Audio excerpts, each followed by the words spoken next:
Saul Alinsky wrote the book Rules for Radicals. He wrote a book earlier called Reveille for Radicals. And our president, as a community organizer, which is the phrase started by Saul Alinsky, taught Saul Alinsky's philosophies for several years in Chicago. Hillary Clinton wrote her paper, her thesis on Saul Alinsky, actually met the man, and he wanted her to come work with him, but she wanted to get involved in politics, and so she went off to Capitol Hill and worked as a staffer on Capitol Hill. Did you know that Saul Alinsky dedicated his book to none other than the very first rebel who rebelled, but at least won his own kingdom?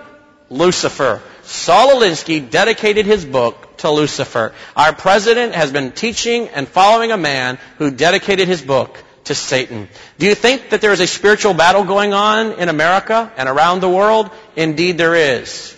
Well, what did Saul Alinsky say? Well, first of all, he talked about change on almost every page, and you thought our president came up with that phrase on his own. No, the word change is used by Alinsky on almost every page, and by change he means revolution. He also says an organizer working in and for an open society is in an ideological dilemma to begin with. He does not have a fixed truth. Truth to him is relative. Everything to him is relative. Kind of understand now why our president says one thing one day and one thing next day, or maybe in a few months. It's all based on whatever gets the job done. The first step in community organization is community disorganization. In other words, Saul Alinsky said, penetrate the middle class, disorganize, and then reorganize. Penetrate the churches, he said. Have they penetrated our churches and our seminaries and our Christian colleges and our teachers groups and our teachers organizations? Absolutely. And Saul Alinsky said, this is what you must do. You see, Saul Alinsky studied a guy by the name of Antonio Gramsci. Antonio Gramsci was an Italian communist who told Mussolini, you're going about it all the wrong way.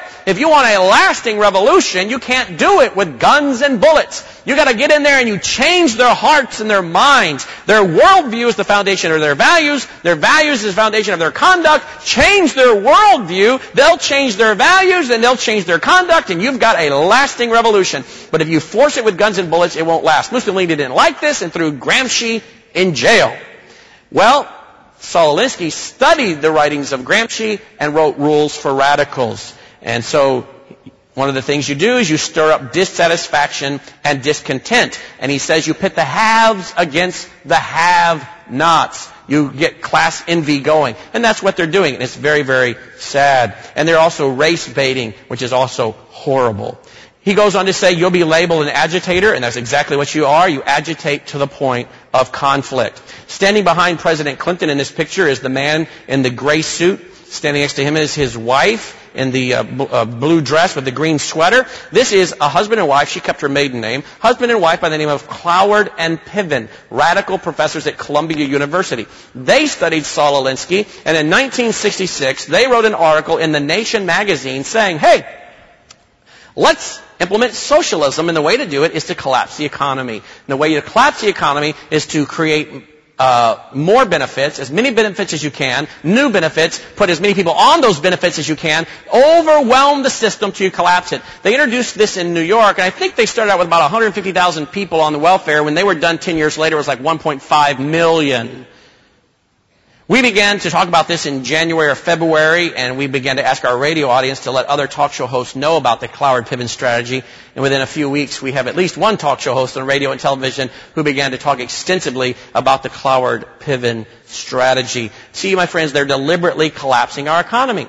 And there was a man by the name of George Riley who read this article, and he began to talk to a guy named Wade Rathke. Wade Rathke started an organization in Arkansas committed to doing this. The A in his organization stood for Arkansas. It worked so well, they changed the A to association, and you now know it is Acorn. Based on this philosophy of Saul Alinsky and the Cloward-Piven strategy. How about Friedrich Nietzsche? Friedrich Nietzsche